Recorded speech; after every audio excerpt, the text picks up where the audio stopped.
All right. Well, thank you again, Sterling and Mary Tan, for joining us for a bit of a Q&A session today that we're going to have about some burning questions.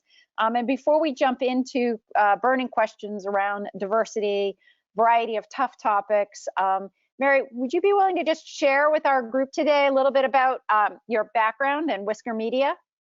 Yeah, so I am the owner of a small, very niche pet strategic communications firm called Whisker Media. I represent nonprofit animal welfare groups as well as for-profit, mostly pet product companies. I represent litter box companies and dog food companies and carriers and all kinds of stuff. And it's really awesome because the mission of my company is really for eventually the for-profit side to help support the nonprofit side of things. Cats are my jam. I'm really the most focused on cat products and wanting to advance cats in general, which is why I love Stacy and the podcast. And I also, speaking of nonprofits, I also represent Sterling. And so we work on a lot of actually diversity, equity, and inclusion issues. Prior to my life in pet PR, I was in government communications for 13 years. And a lot of that focus, I worked for a community that was predominantly people of color. In fact, it was called Brooklyn Park, Minnesota, and it's the most diversity in Minnesota. It's probably 60 to 70% actually Liberian immigrants. So during my time there, DEI issues and communicating with people of color and BIPOC communities was a huge part of my job. And that was really even before all of this stuff took place now with George Floyd and the heightened awareness. I did tons and hundreds of hours of DEI classes and different things, because in government, it's far different. You have to get certified, and there's a certification for everything. So that's kind of my background. Wow, that's amazing, a lot of experience. You were a reporter though at some point too, right? Yep. Previous to government, I was a crime reporter, predominantly covering murder and mayhem. I used to say, if you're dead, I'm live. And unfortunately, I would say the majority of my news career was spent in lower income, crime challenged communities. And so, you know, I kind of recognized from my reporting days that I wasn't helping.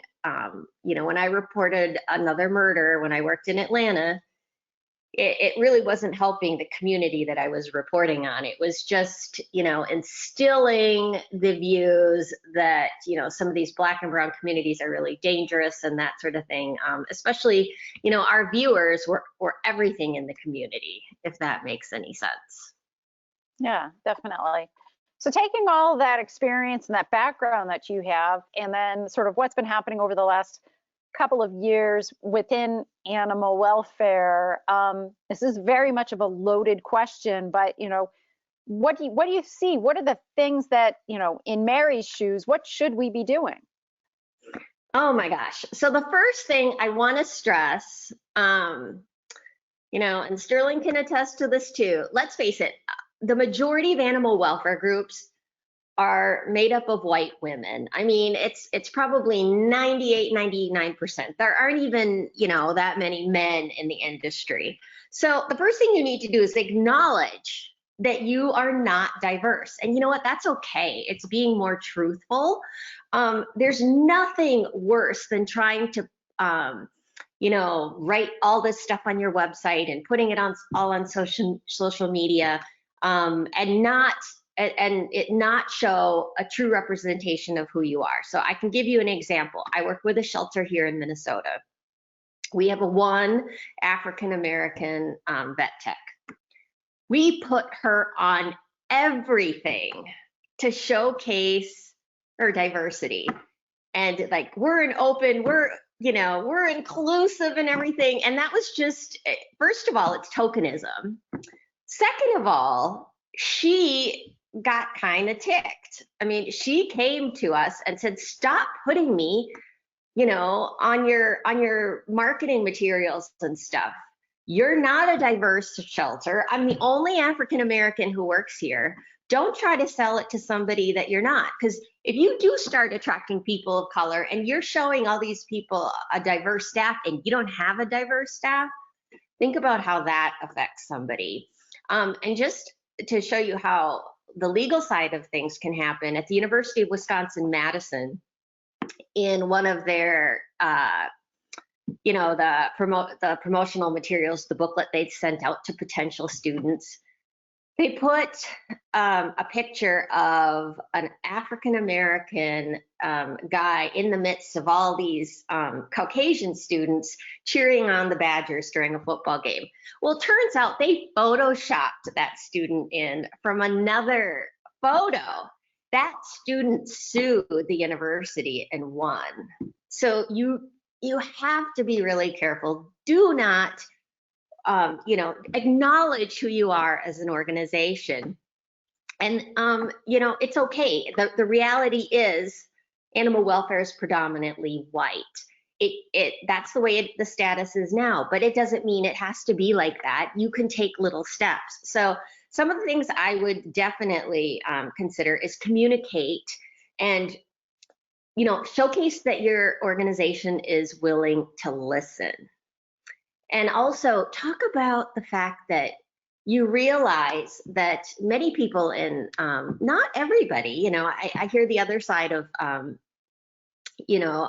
some people saying, I'm white and I didn't have advantages. Well, if you do have advantages, tell them how you're going to use those advantages to help others who need their help. And it doesn't matter what race they are. If you can help somebody who is financially challenged, help them, no matter if they're Black, brown, whatever communities.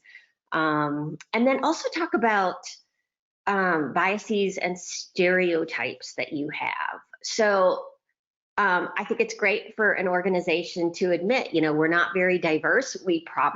Everybody has biases and stereotypes that they use. So acknowledge that and say, hey, you know what, we want to learn. Please tell us if something we said offended anyone, a community of color. The key is to have, open communication. Like, Sterling, you can talk about this too. Like, I'm sure, do you get any Caucasian cat rescuers who ask you, how do I deal with the Black community? And you're happy to answer that. That's your mission, right? Oh yeah, all the time. That's a lot of what I get. And I think that's the first thing. And me and Stacy were kind of touching on it when I was on earlier, in the sense that when you force people, when you push it out there and you say this has to be, it's a lot and it's not organic. And I know for me, and this is an example that I've used before, me being a man, there are biases and things that I don't understand as far as male privilege. And because I grew up poor and underserved communities, I didn't think that I had any privilege as a man or as anything. So when I hear about male privilege and women talk about that, I'm like, I don't know, but I'm willing to listen. I'm willing to listen and learn for what I don't know. There are things that I don't understand about living in this country as a woman, and I have to be willing to listen. And I think in the same way, we got to be willing to listen. Some of the rescues have to be willing to listen, like Mary was saying, to the opinions and ideas and different outlooks that other people have. But two, on my end, I want it to be understood that, like we were saying, there's a lack of interest.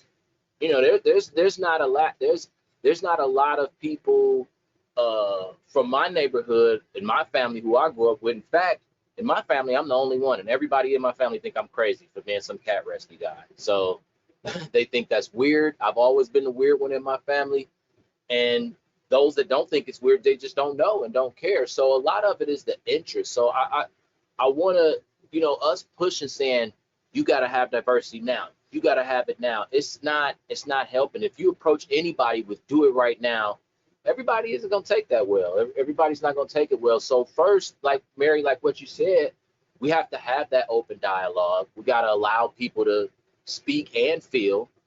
And we got to remember that this isn't, there has been situations where things have been strategically done to be against. But in this world, in this environment that we in cat rescue, where we putting the cats first, it's not a huge matter of, oh, we want to just keep certain folks out. It's more so lack of communication, education, and working together. And again, a lot of my homeboys and a lot of people I know, they're like, I don't want to go do that stuff with no cats. I don't want to do it. I don't want to go be on that board. I don't want to do that. So that's why a lot of what I do is to show that appealing side, to make it more cool and more hip, to be able to do stuff like be on a nonprofit animal cat rescue board, because it hasn't been something that's considered fun or trendy in the community. So I think all in all, let's not beat each other up about it. You know, the approach, I don't want to go to all the rescues and be like, you don't have no black folks on your board. Bam. No, that's not what I want to do. That's not, because I know that's not something that's always purposely done. Again, it's a lack of interest and education in that. So I think first and foremost, let's know that. Let's take some of the heat off of it by saying, hey, you're strategically keeping me out of rescue. That's not what we're doing. Well, and another challenge too is younger folks. I mean, we're talking about, accessing, different races, different economic levels. But I mean, if we're trying to have diversity on our boards, let's talk about boards of directors. We touched upon that a little bit this morning too, but boards of directors, I'm having a lot of conversations about folks that are having a hard time bringing on new board members, saying that they want, some diversity, but then we're also being told we need to have like $1,000 minimum donation on the board level, or, give or get limits or things like that. I just feel like we're like torn in 5 different places. And then in the past, it's always been like hard enough just to find somebody to be on our board of directors. And, so I just feel like our hands are tied in a variety of ways. And we have so many rescues that it like started 20 years ago, and they're now like aging out. I mean, you talk about the middle-aged ladies. Well, those middle-aged white ladies are gonna get older and their backs are gonna hurt a lot more and all that kind of stuff too. And so, I wonder, I mean, are we gonna start losing out on some of these TNR groups that we've had because of this issue? And, I think it'd be nice to have some younger folks out there, and but maybe people are more protective of their time and how they're using their time. They want flexible work schedules. They want to be able to work from home part of the time. I mean, are we seeing a change that's happened over the last couple of years that's making it even harder for us? Yeah, and I'll say this actually too. I see a change, and I see some bad, but I also see some good. The good that I see is I see a lot of, and this was actually in Minneapolis, I believe too. You have the big machine, the huge rescue, and then you have people that branch off, and you have I see younger people branching off and starting to do their own cool hip version of what was being done. And I think that's good. I think that's great. What we have to do, just like what I would say in hip hop and music, we can't forget about the old heads, the old rappers that pioneered the way for us and that's been doing this. It's the same way in rescue. The younger folks that's breaking off is cool, but it's not cool if the younger folks and the older folks are still bickering at each other, where I'm doing it this way because I don't like how you did it. I think it's good that we have new and fresh ideas, but again, young or old, we both have to be open-minded and work together and compromise, because I know a lot of the women before me that's been doing rescue that taught me, it wasn't that they hated me or was mad at me all the time. They wanted to make sure I was doing it right. They wanted to make sure that they were passing the torch on to somebody worthy and that really cared about the animals and put them first. So I think that's I could see the good coming in, some folks branching off, but again, some of the bad is, let's keep some of that same passion that we learned from our elders, that the people before us had done, because that was, like I say, the ladies that trained me up, getting off work at late at night, climbing trees with no shoes on to get a cat. Like, the dedication it's been real. It's been amazing. So I want to keep that passion, but also let's make it fun and get more people engaged, younger people engaged too. And I think part of the issues with DEI and animal welfare is culturally, a lot of groups don't have animals as part of their they don't think of animals, for example, the way Caucasian societies do. So like, maybe dogs, but for example, cats in the Black community, there's a lack of interest there. And so so that's the problem with trying to cultivate a pool of people who can serve as board of directors and volunteer at shelters and take, executive level shelter jobs. There has to be, first, there's got to be a shift in the culture of each group. And what's interesting is that I think it is changing, because if you look at like the Pet Product Association and the spending habits, it's on the millennial generation is really changing things for cats, especially. And 60% of Americans own some sort of a pet, and they're saying that number is only going to get higher. And I think as millennials and millennials of color start growing up, pets are going to be more and more a part of their society. So then you will see more people entering, animal welfare. But the baby boomers, Gen Xers, that sort of thing, I mean, that just wasn't important. In fact, when I talked to immigrant communities, and when I told them I was going into animal welfare, the first thing they said was, why do you care about animals when there's people that can't eat and their children, being abused? That's not a good use of your resources. You could help people more if you focus on the people. And so, I'm constantly facing that, especially coming from government. When I resigned from my government job, oh my God, and I worked with a ton of BIPOC communities. The reaction was like, oh my gosh, what are you doing? I get that so much. Yeah, that's an interesting question though. So, as we've been talking about animal welfare organizations and our groups and how we sort of work together amongst ourselves, what about the Meals on Wheels? What about the integrating some of the pieces of us into social services? I had just talked about, having microchip scanners on loan at the library. So, almost breaking us apart and embedding the pieces of us amongst social service, organizations, so that it's in that culture. Is that something that takes away some of those barriers? Yes, I mean, that's what my shelter that I work with does. We work with, there's a huge Somali community here. We work with the Somali groups. We work with local food shelves are critical. That is actually, studies have shown the most effective way to get animal welfare into the hands and create awareness with, especially, challenged groups and groups that you have difficulties communicating with, is actually through the people services. A lot of shelters, and that is a fantastic way of serving underserved communities as well. And I know some shelters are now working with domestic violence shelters, and they're taking in the animals temporarily for those who couldn't go to the shelter if they didn't have a place for their pet. But that's an extremely effective way. And I think you did that in Chelsea, right, with the church that you work with, Stacy? Right, we did.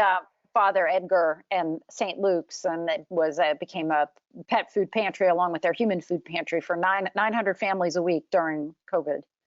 Yeah.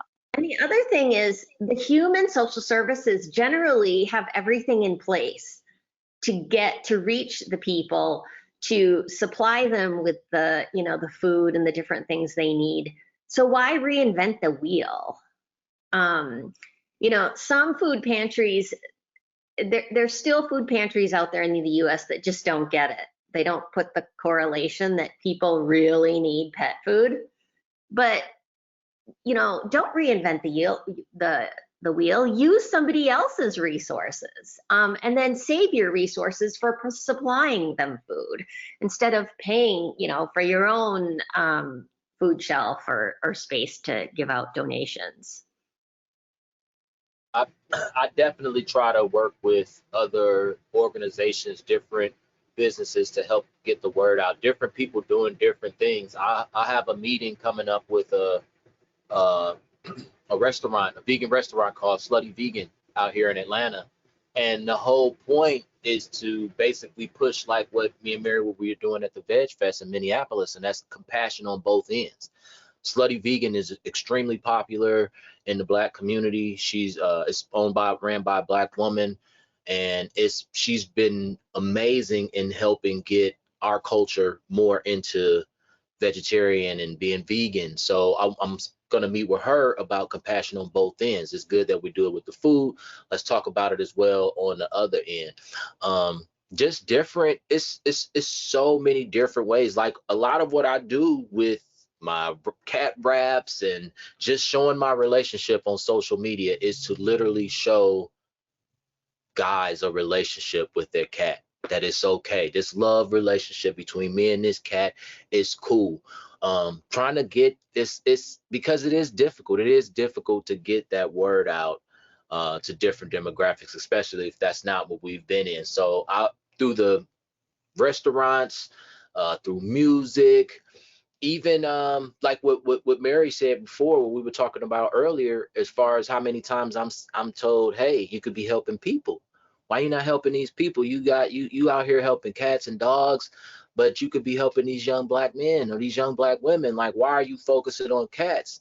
And my response to that all the time is, I am focusing on young Black people and young Black women. I've self-employed myself. And when I go into these underserved communities, that's what I want them to see. Not only am I keeping my community clean and I'm helping serve my community, but I self-employed through what I'm doing here, and I love it. I'm happy, and I want people to see that it's more to it. Even with the concept of prisons going forward, Mary's gonna kill me because I always got a billion ideas going. But going forward, I do want to be on each end of the jail system, meaning the juveniles that's going to jail or juvenile homes for abusing animals. They should come do their community service with myself or another rescue instead of just picking up paper on the side of the road for community service. They should, if you abused an animal, because we know animal abuse only gets a slap on the wrist. So if you abuse an animal, then you should come to do your community service with me or a nonprofit organization for animals. And on the other end of prison, if somebody has a life sentence, if they're in there forever, those are our fosters, those are our trainers. They can learn, they can help. So that's the type of things that we can do going forward to let it be known overall that it's not just about the animals, but it's about the people as well. And I think that's one of the main disconnects with the learning, is that we go into these communities and we just say, hey, you got to do it like this, got to do it like this, got to do it like this. And it's like, hey, we starving. What are you talking about? We don't have time for these animals. So the approach a lot of times in mine is, I'm not just going to walk past those kids selling water. I'm going to get those kids selling water, and I'm going to have that contest with them. I know they money motivated already, and I know they want to do better. They want to better themselves. These guys want to help bring some food to their family. So I'm about to show them how, by using these animals, by helping clean their community up. So it's a lot of ways to go about it. It's just the way that we go about it. And I think the more organic, the better. Another idea is to be more inclusive. I think, and to attract more people of color to your organization, humane education, and you talked about this with Sterling earlier, Stacy, humane education is critical. Sterling and I went to some elementary schools, and it was predominantly all African American children, and that was their first time. Remember that, Sterling? Like, the kids had some crazy questions. You know, like, it was so unusual to see somebody who looks like them, you know, with a cat, and he was teaching them how TNR worked. And I guarantee you, those kids were just like, they were just taking it all in. It's a couple of them that changed that day, that moment. I know they did, because I would have. If I saw somebody, I always loved animals, but it wasn't cool. And you would get made fun of and stuff if you was the animal person. So you just wouldn't say anything about it. But if I had somebody like me come to the school, I saw at least 2 kids, and they were just like, oh my God, just amazed, like he can hold that cat and he's doing this. Like, if their parent was there, I could see them saying, Mom, I want to do that. I want to I want to do that. I want to do that. Some of them kids are going to grow up, and might not all of them in that classroom, but some of them kids are going to grow up or leave the school that day and say, I want to be a vet. I want to be a vet tech, or I want to go trap like him. That seemed cool.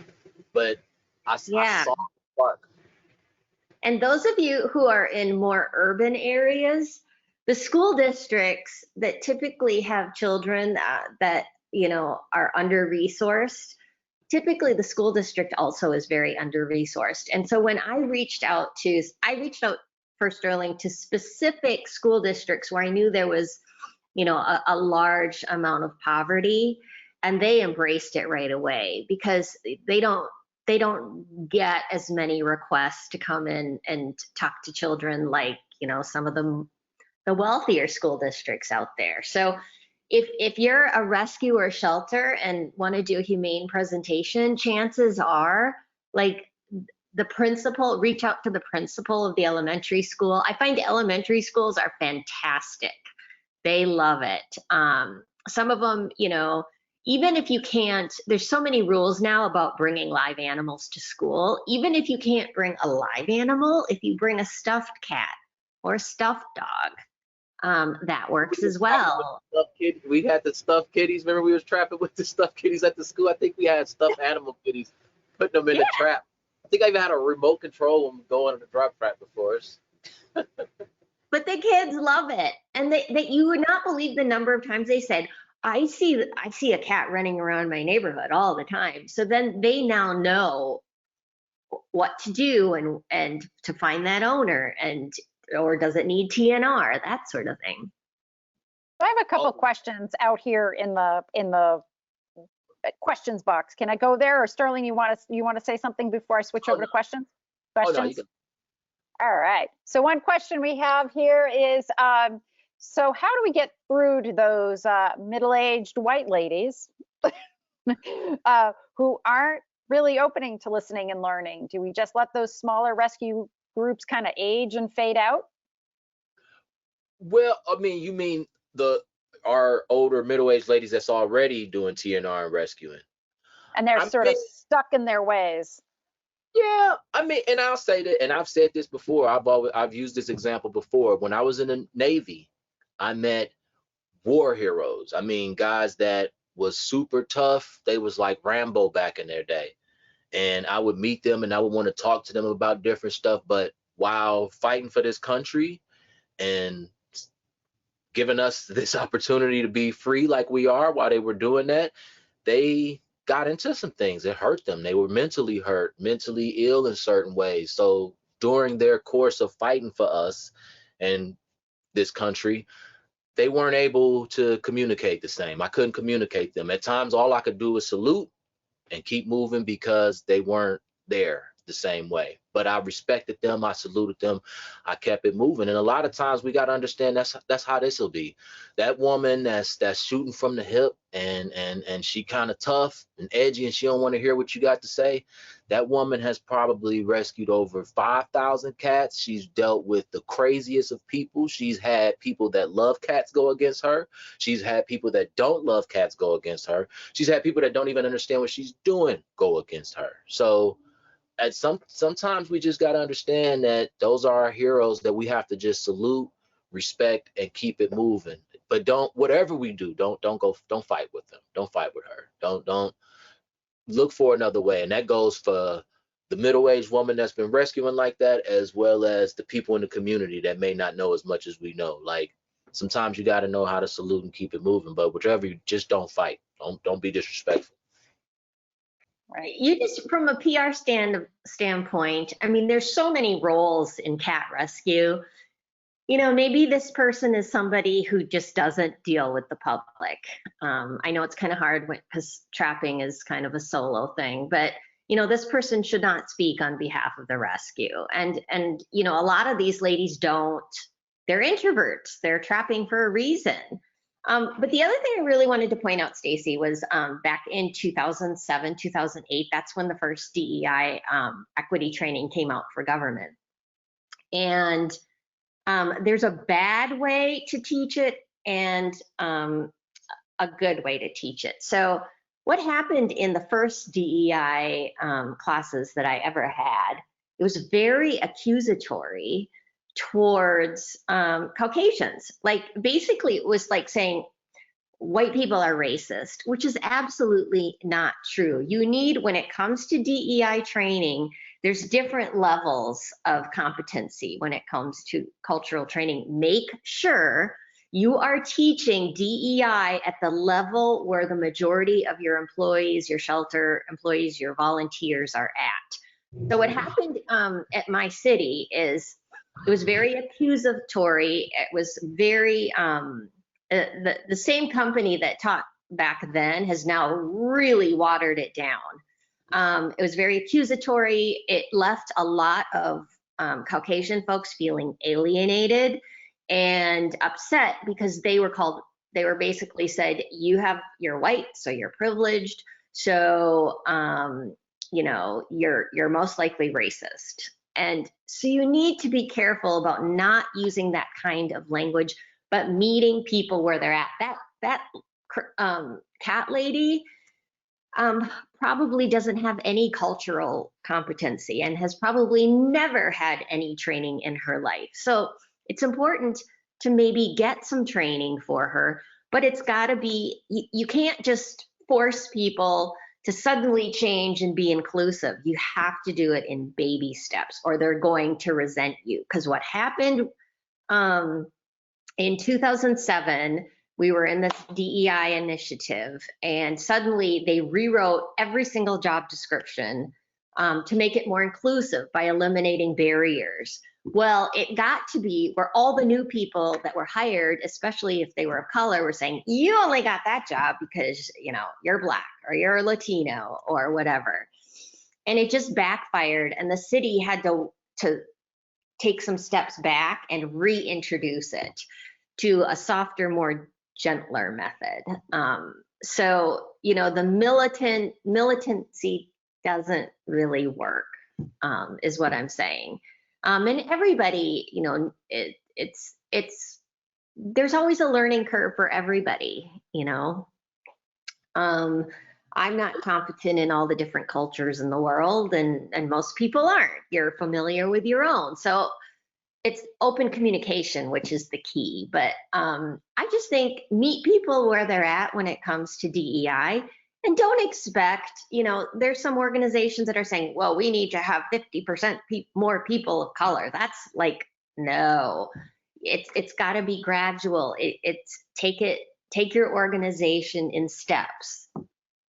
And how are you going to find that anyway? That's the crazy part about it. You're not, nobody, it's nowhere in the world every nonprofit rescue board is going to up and somehow develop 50% of diversity on their board. It's not going to happen. It's not even going. You can't, even the people that's on the board that's good on a good board, everybody that's the same color and look alike, they didn't get those people that fast either. It took a while to get those people of the same color, and we just have to understand that that's first things first. Like Mary said, we have to acknowledge and get it out there and understand that nothing will be accomplished by punching down on somebody. Or it's the same way when I say, if we go to every board and we say, hey, get some diversity right now, that's not going to be taken well. That's not good. And that's the same way by going into underserved communities and saying that dog is tethered, you're getting a ticket. And it's, wait a minute, what does tethered means? Why are you fining me? I don't even know. Can you educate me first? Can I have some leeway into that? So, and I think that's where we are with rescue first and foremost, is in animal welfare period with diversity, is understanding that it hasn't been that way. It hasn't been that way because it's just solely been strategic that way, and it's going to take time. That hasn't strategically just kept everybody out, and we have to realize that first. A lot of times people weren't aware or engaged. And I'll say this too, one thing that happened, a lot of people, communities where I grew up at, where the reason what we saw from cat ladies is a middle-aged white woman who's retired with a rich husband. That's the assumption. That's the assumption in the Black community. So she has the money from her husband, and she has the time because she's retired or not working. So she has time for that. She has privilege and time. In an underserved community, we're working 3-4 jobs. There's nowhere in the world I'm gonna get to anything else after I go to Wendy's, McDonald's, and Burger King, because I got to work all 3 to make a living. So after I come home, there's nowhere in the world I'm about to cater to anything else. They have the time to do it, and that's the understanding of it. We got to debunk that. We got to get rid of that. That's not. There's a lot of people out here that's doing rescue, and it's not some middle-aged woman that's just got a rich husband and retired. No, people actually love this. So the open dialogue will just help us better understand one another, I think, and why a lot of this stuff is, because it's, again, like I said, it's not about caring about animals more than people even. It's the fact that through helping these animals, we can help ourselves as well. Like we were talking about before, it's like therapy. I think the more we can show that part of it with these things versus making it so black, white, like, I think we can really get results. Yeah, and I also think, just as you were talking there too, just making sure that our the services that we offer are available on the weekends. Just trying to make sure, prioritizing. I mean, we end up prioritizing. We're open, Wednesdays and Thursdays from 12 to 2, because that's when we can get, folks or whatever, but trying to be a little bit more strategic, I think, and willingness to be open at different times, even, for vaccines and spay and neuter and that kind of stuff. Because even if somebody wants to get help for cats in their community or start learning how to trap in their backyard or whatever, they can't because they're working 3 jobs, right? So, when are they available? You skip church on Sunday and maybe drop off a cat at a clinic instead or something like that, and so just trying to think about, I do worry about, location. I worry about access and time. I agree with you on the time component of things too. So those are some big challenges, especially where we're, focused on a physical facility. And, Sterling, you're in an RV. You don't have an office. You're not in a physical space. When you thought about having the RV, did you even think about having like a Trap King, like stationary headquarters? Or were you just like, dude, I'm always mobile and I want to be mobile? At first it was just this. Like most people in rescue, I was the introvert woman. I didn't care about everything else. I just wanted that was what I was going to do. I was going to rescue cats. So it wasn't really I wasn't thinking of a center as much. Now that I've gotten into it, and I'm tackling other issues, I definitely see a center involved, not just for healing cats, but for education, for storing more traps, for loaning traps out, and then activities, for a place for people to come together and share these activities too. So I'm thinking more now along the terms of a center or centers because it fits. But at first, when I first started, I was just, I just wanted to rescue the cats. And the more I got into it, just like now, at first I was setting so many traps every day. That was my thing. Now a lot of my time is spent educating and trying to motivate people battling compassion fatigue and burnout with others. So it's it's been a lot. I definitely would say a center now because of kids mainly. I would say a center. And that's something too I want to say. If we the children are the future, the schools as well as in the community. Like if you get a kid, and I've done this pulling up with the cats all over the van, if you get the kids going, they will get the parents. And I don't care what race it is. If you get the kids, you will get the parents. Once the kids are engaged, and that don't mean like I be careful with like I had to not let kids come in my van and my stuff like that. No, you can't come inside of here. That's not gonna happen. But if you get them motivated about cats, animal welfare, rescue, when they take it to their parents, it doesn't matter about the race or nothing. Them kids will get the parents engaged. The parents will have to come see about what's going on. So roundabout long way, yes to the center, and that's another tip. Get the kids. Yes, Mary, do you have any last thoughts for us here? yeah, can I just talk? We kind of talked about partnership with people and having, you know, having diversity weave throughout your organization. So when you're thinking about diversity, equity, inclusion, you want to really ask these questions. Are the people most impacted and informed meaningfully included in the discussions and your decisions? What policies or practices contribute to exclusion? What are the barriers in your organization? And who's accountable for making changes to ensure inclusion? So these are things that, you know, a diversity, equity, and inclusion officer would be thinking of. But these are things, you know, in most small organizations, small businesses, small nonprofits, these are things that you should just be thinking about. And you know, it's okay if your organization is all white because that's the reality. But a way to become more diverse is to really partner with people who don't look like you, partner with the community groups. You know, in the African American community, I learned that church leaders are critical. If you look at, you know, the presidential campaigns, Obama's campaign, even the Biden campaign, they really did a lot of outreach to Black churches. And so that's something that you could do as well. You know, reach out to your local food shelves and that sort of thing. And, you know, I do want to say, I mean, we do want to acknowledge that racism does exist in animal welfare, but it does also exist in every single other industry. So, I mean, you know, you have to take baby steps when it comes to diversity, equity, and inclusion. Yeah. Acknowledge that it's there, acknowledge those issues, but at the same time, approach them with love and compassion. It's not, we need to beat it over anybody's head, but they are, I mean, to say that that those issues aren't there, that would be crazy. But the way we handle it, you know, is what's gonna make it better. Because again, all of it isn't just that. You know, all of it isn't just against. It has been some of that, but you know, again, with love, with compassion, that's how we're gonna make that better, not beating each other up and going at it.